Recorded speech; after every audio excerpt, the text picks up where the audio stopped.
remember this. Now, it's getting late in the season, so there's been a lot of pressure on all these deer around here. A lot of hunters around here. That little pile of brush right there, the other day, I watched a small buck, a little half-rack buck, walk up to that pile of brush and get chased out, or not chased away, but, pushed away by a heck of a lot bigger buck out of that little brush pile. Now, look at all that timber back there. How many of you would have thought to look in that brush pile for a nice, mature whitetail buck? When pressure's on, even in pieces of property that don't get a lot of pressure, I don't think anybody hunts this, but them bucks, they will hole up in little pockets of brush that you wouldn't think about hunting. It's amazing what they will crawl into, get into, just to get away from us. And I tell you what, I'd have shot that buck in a heartbeat. He was a nice, mature buck, and he had him a doe with him in that little pile of brush. Now, when they get locked down, a lot of times, they don't want any other bucks coming in there stealing their doe. And he made that known. He pushed that buck on out of the way, went back, him and his doe, around that little pile of brush. And I tell you what, it happens all over the wood. I can't hunt this, but I still go out and I glass. This is about a mile from where I hunt. Jennifer asked me, well, why are you looking around over there? You can't hunt that. Doesn't matter. The same stuff going on here is going on in your woods, going on in my woods. These little pockets like this that people stay out of, they probably walk by that if they did hunt out here, hunting all that timber around it. They're not going to focus on such a little piece of brush. And I tell you what, that can be a big mistake, because a lot of times big mature bucks will do just about anything to get away from hunters. Cozying up in a small pocket of brush like that ain't no big deal to them. As long as you ain't there, that's what they want to be.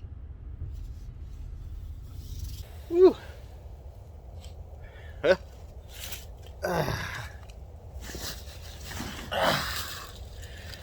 you can see, got a real nice doe here.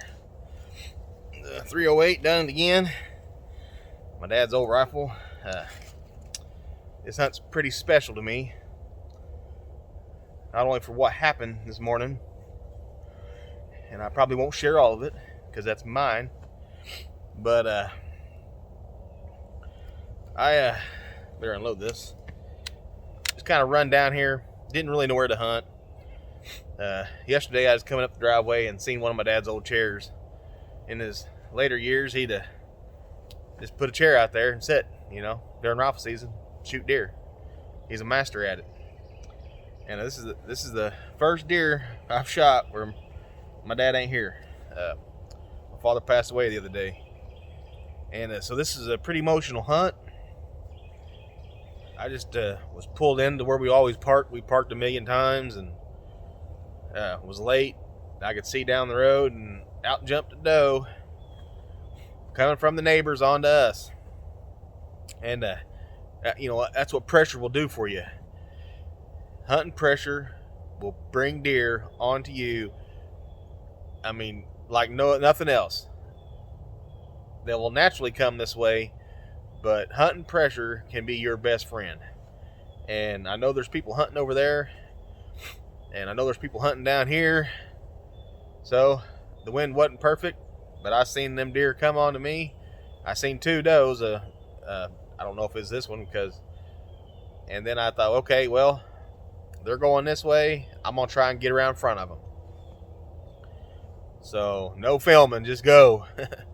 Got out, started working my way around them, and I seen her lock up and kind of stand up. I was being real quiet, and at about 35, 40 yards through the brush, I hit her low heart shot, and of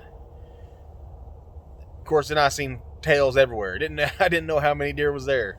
It was just, I knew there was at least two does. One of them was a big doe. So this was the one, I guess, that was on point. They all blew out of there. And so I go over there, give it about 10 minutes, found some hair. Blood was sparse. I couldn't believe it for the shot. a low heart shot, I was figuring there was going to be blood everywhere, but it was good blood. So I just stalked up that blood trail real slow, and ended up jumping the deer up here. The group of deer, there was 4 left. I guess there was 5 altogether. Well, they didn't know quite what was going on. They could just kind of hear me, and they jumped over, then turned and come right back to me. And I got 2 doe tags. I could kill another doe, but I've been so blessed this year. 2 beautiful bucks, 2 beautiful big does now. I mean, I've got nothing to complain about. Going to fill the freezer up, and maybe I'll go out and shoot one in the late season. I don't know, but just an amazing hunt on an amazing place that me and my dad hunted for many years. And my dad's old gun, I just, I thank God every day. I should thank God every day. But man, I tell you what, oh Dad, this one's for you. Because I didn't think I was going to find this deer, but I did. And I tell you what, things have changed. This is never going to be the same. I knew when my dad quit hunting because of his dementia that things were going to change. And I could still at least take deer to him and show him, hey Dad, look at this buck, or hey Dad, look at this doe. Even though he had no urge to hunt anymore, it was still something I could do. And so this is the first one that I can't do that with. Man, I'm going to miss him. I miss him like crazy. Thank you all for joining me. Sorry there wasn't a lot of video. This just kind of happened on the fly. But, use pressure to your advantage. And don't, despite what anybody says, like, oh, you're hunting your neighbor's deer. And, okay, these deer don't belong to my neighbor. They don't belong to that neighbor. They don't belong to this neighbor. They don't belong to me. They don't belong to you. God created these animals for us to kill and eat. Okay, as far as I'm concerned, if it's in the state of Oklahoma, I can shoot it. So don't listen to that crud. Hunt pressure. Use pressure to your advantage, especially on these last days of rifle season when people are really up moving around, because I guarantee you can put a tag on a really great buck or a really great doe doing that. God bless y'all. I love you. See you next time.